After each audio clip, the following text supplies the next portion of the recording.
Hi, this is Kelcy Bremer, and this is my Missing Booster Club Funds case study. So in this case, Daniel Stevens was the principal of 4 years of George Washington Middle School. This is a small school that is located in an older neighborhood in the middle of a large city. In recent years, both the student population and the socioeconomic level of families have decreased. And despite this fact, the school still sees strong community involvement with an active PTA and booster club. There are two situations that occur in this case involving Mr. Stevens.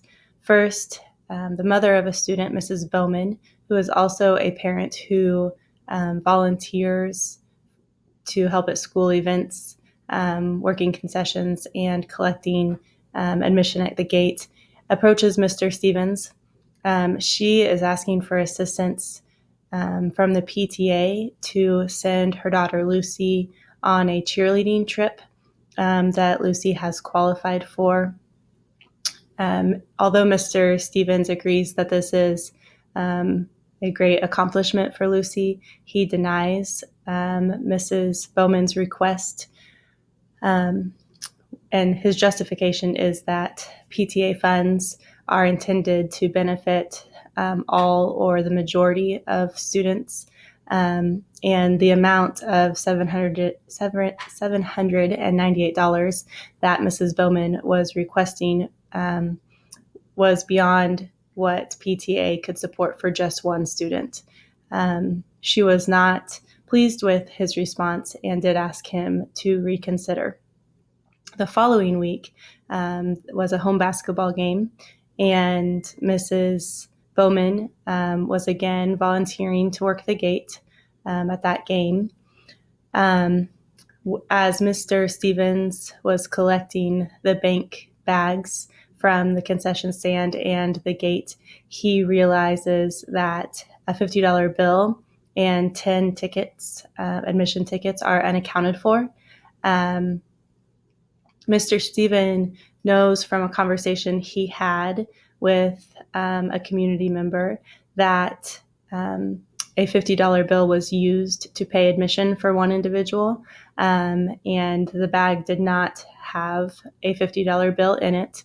The bag did contain a note from Mrs. Bowman stating that she had discarded 10 tickets and provided the number of tickets that were discarded because they were torn. Mr.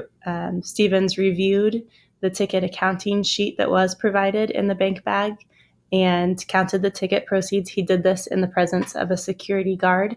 And at this time, he discovered that the $50 bill was not accounted for, and that the $50 would have amounted to the proceeds for the 10 missing tickets. So when I identify the problem and first look at what I know from the case, I know that Mr. Stevens depends on parent volunteers to support school activities, such as collecting gate proceeds and selling concessions at athletic events. This is because he's the only administrator. There is no assistant principal to help with these responsibilities. And so parent involvement is very much needed to make these events successful in his school. Mrs. Bowman requested that PTA pay for her daughter's upcoming trip, and Mr. Stevens denied this request. In the case, it explains that Mr. Stevens learned that one of the patrons, Mr. Dumas, paid gate admission with a $50 bill, and Mrs. Bowman was one of the people responsible for collecting ticket proceeds at the gate. She also left a note in the bank bag stating that 10 tickets had been discarded because they were torn. Mr. Stevens first checked the concession stand balance against the inventory, and everything was in order. Again, he did this in the presence of a security guard. And when he checked the ticket accounting sheet from the gate and noticed the note stating that 10 tickets had been discarded, he then counted the proceeds. As At this time, the ticket proceeds balanced with the tickets sold when accounting for the 10 that were discarded, but the total did not balance with the amount that should have included the 10 tickets that were reported discarded. And the amount that was missing was $50, which was the cost of 10 tickets, and also would have accounted for the $50 bill that Mr. Dumas used to pay admission, but was not found in the bag. And then, again, with identifying the problem, some information that I need to know. It would be helpful to know what the district or school procedure for handling damaged tickets is. Was Mrs. Bowman correct in discarding these? And were our parent volunteers aware of the appropriate procedures to follow when handling tickets and proceeds?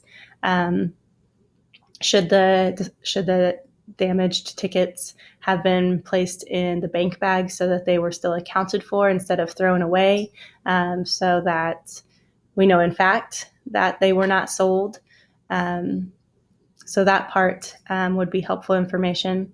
I would like to know if there was another volunteer present the entire time that Mrs. Bowman was collecting gate proceeds, and if this person could account for the discarded tickets. And again, I need to know if the torn tickets were discarded before they were sold, which would explain why there were no proceeds for them, or if in fact they were sold, and that explains why the $50 bill is missing. So the problem is that Mr. Stevens knows that Mrs. Bowman is in need of funds to send her daughter on an upcoming cheerleading trip.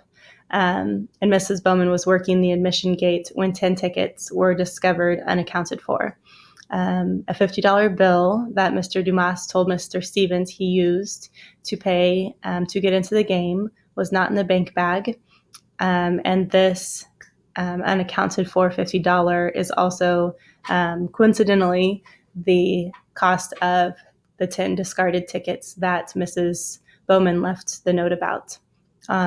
All of these issues could easily lead Mr. Stevens to believe that misuse of funds had occurred involving Mrs. Bowman. So my proposed plan of action with strategies for implementation, my first step would be to report the issue. I believe that the first thing Mr. Stevens needs to do is report this to his superintendent, both the discarded tickets and the unaccounted for $50 bill, since he has firsthand knowledge that $50 was used at the gate. He will need to report who was working at the gate and anyone else who may have had access to the bag, the bank bag. He needs to provide the ticket accounting sheet that he used to reconcile the tickets sold to the proceeds. And he should also provide Mrs. Bowman's note about discarding the 10 damaged tickets. And he needs to share the procedures that he followed when reviewing the ticket accounting sheet, counting the proceeds, and making the deposit in the presence of his security guard. He should also inform the superintendent of the next steps he is planning to take. He needs to seek clarification from Mrs. Bowman regarding the discarded tickets and the $50 bill. And I also believe he needs to put some additional safeguards in place that include prohibiting individuals that were involved in this issue from volunteering in the future until this matter is resolved.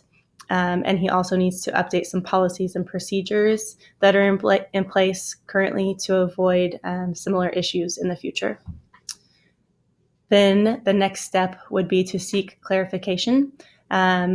I would encourage Mr. Stevens to contact Mrs. Bowman and request a meeting with her so that he could discuss the questions that he has about the discarded tickets.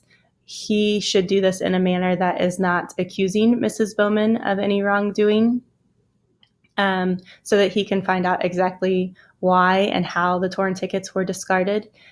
He also needs to find out who was present when this occurred and if that individual helped with completing the ticket accounting sheet that was turned in, so that that person could verify that that is actually what happened to the tickets.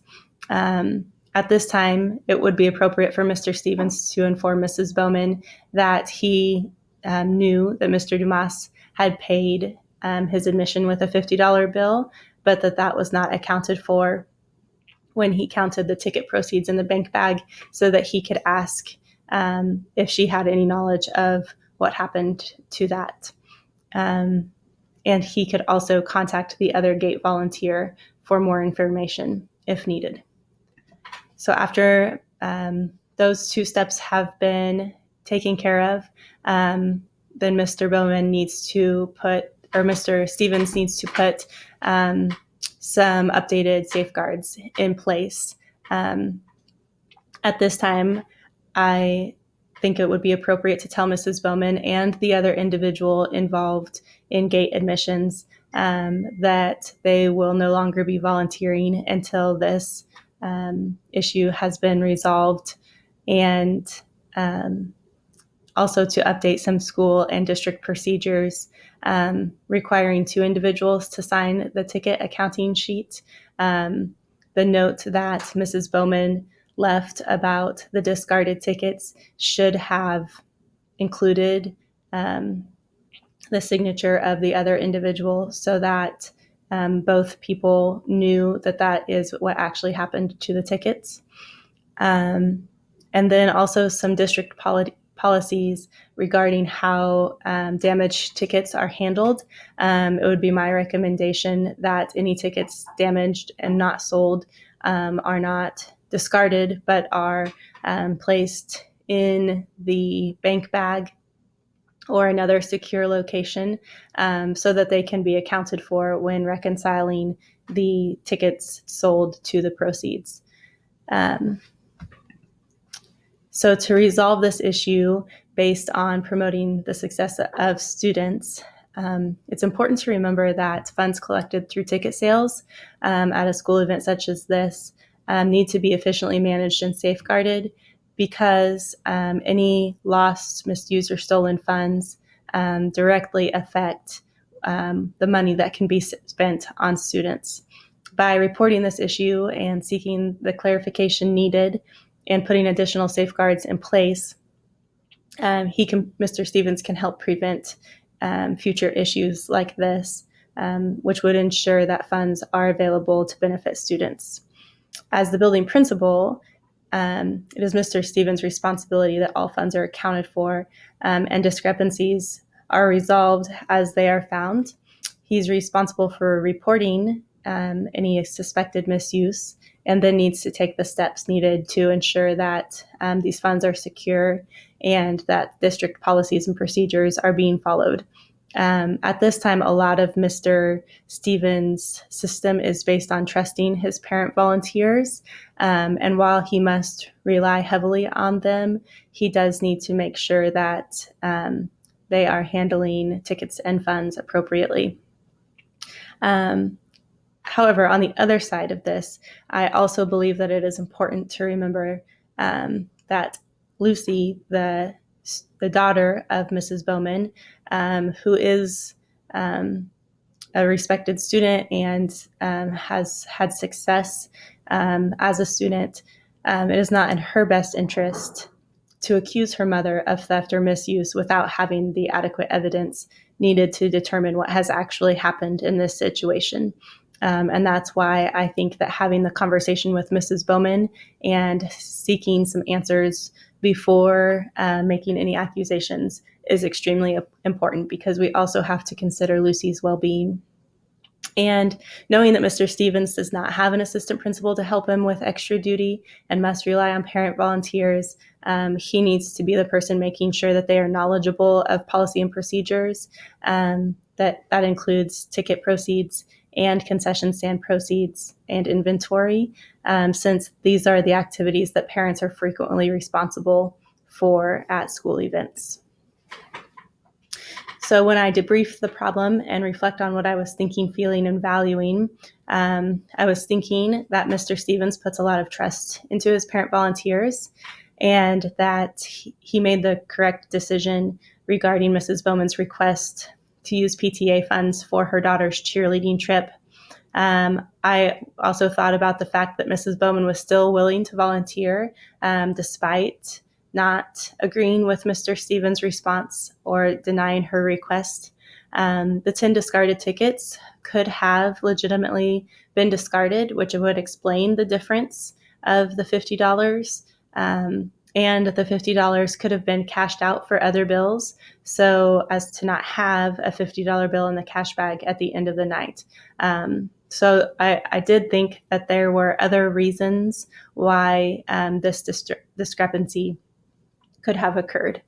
I was feeling that Mr. Stevens was justified in his decision to deny Mrs. Bowman's request. I felt empathy for Mrs. Bowman just in the fact that she had to request assistance for her daughter to participate in something that was such a major accomplishment, knowing the socioeconomic level of families that have declined in this community. A trip that such as the one that her daughter qualified for would be a major expense. I did feel concerned that Mrs. Bowman may be wrongfully accused of misuse or theft when there could be another explanation. I felt some confusion as to why Mr. Stevens would expect an additional $50 when the note explained that the tickets were discarded, but also confusion as to where the $50 bill was when we knew that Mr. Dumas had paid with that amount. I value that Mr. Stevens is looking out for the best interest of all students and not just the needs of one student when he denied Mrs. Bowman's request for assistance. I also value that Mr. Stevens used appropriate procedures for reconciling the concession funds and inventory, as well as the ticket accounting sheet and ticket proceeds through the use of a security guard while counting and depositing. And I also value the relationship that Mr. Stevens has with the community. It is clear that despite declining enrollment and socioeconomic level, that parents are still willing to help and be supportive of the school and have a trusting relationship with him. This is evident from Mrs. Bowman's conversation with him, that she felt safe asking him for that assistance. And also just the conversations that he had with community members, such as Mr. Dumas at the school event. So some unresolved issues. I need to know what happened to the 10 discarded tickets and who can verify that. I need to know what happened to the $50 bill that Mr. Dumas used to pay his admission. I need to know what the superintendent's response will be when this concern is reported. And I also need to know what Mrs. Bowman's response will be to a meeting to ask for further clarification on this matter. So to promote the effective and efficient management of the school, it is important to ensure that district policies and procedures are adequate, that volunteers are knowledgeable of these policies and procedures, and that collections of funds are being monitored at all events, and that all stakeholders are aware that any misuse or suspected misuse will be dealt with immediately. Mr. Stevens needs to ensure that Mrs. Bowman and other involved parties are aware and follow procedures for handling tickets and funds. Given the fact that Mrs. Bowman left a note about the discarded tickets, it appears that she believes that is proper procedure. So this needs to be reviewed and updated to provide more adequate safeguards from ticket mishandling in the future. And Mr. Stevens should review cash fund procedures with parent volunteers to ensure that the money collected, such as the $50 bill in this case, are accounted for at all times. Next, to promote the social learning of every student. This issue resulted from funds collected at a student athletic event, and parent volunteers are needed to help with these responsibilities, as Mr. Stevens is not able to cover all of those duties himself. Without parent volunteers, student events like this one may not be able to occur, and this would not only impact student athletes during basketball season, but also student athletes who participate in volleyball and track, which are available at this school. Mr. Stevens must ensure that parents and volunteers are knowledgeable of policies and procedures and must monitor the involvement of each parent and volunteer at every event. He also must consider the impact that accusing Lucy's mother would have on her as a student in this building. This impact is potentially even greater after his announcement of her achievement, knowing the costs that would be involved with such a trip. And knowing the community involvement is still strong despite declining enrollment and socioeconomic level, Mr. Stevens needs to act in a way that does not damage that relationship with the community by preventing parents from volunteering in the future. But he also must make it clear to all stakeholders that he is handling this issue appropriately and fairly and promptly so that the community continues to trust the school and want to be involved with school activities. And then to promote student academic learning, money collected from an event such as this one with a large crowd. It was stated in the case that it met seating requirements capacity will result in profit that can be put back into the classroom and the school as a whole. Any amount of money missing directly affects what resources can be purchased or provided for students and staff. If the $50 bill that Mr. DeMoss used to pay his own admission was stolen, this is money that the student body will not see or benefit from. And if action is not taken immediately to prevent future theft or misuse, that total that students lose out on will just continue to multiply. Knowing that this is a relatively small school with declining enrollment and a socioeconomic level of families, all funds need to be protected and used effectively and efficiently so that these students whose families are unable to move to the suburbs where many of their peers have been moving still have access to equal resources that impact their learning. And any funds raised from sold out school events such as this one greatly contribute to that effort.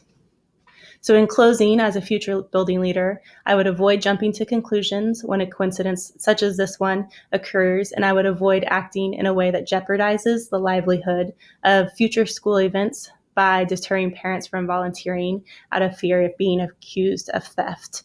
However, as a future leader, I also want stakeholders to have complete confidence in how I respond to issues such as missing funds so that they know they can trust that their contributions to our school are being used appropriately and are protected and used to support and benefit all students. Thank you.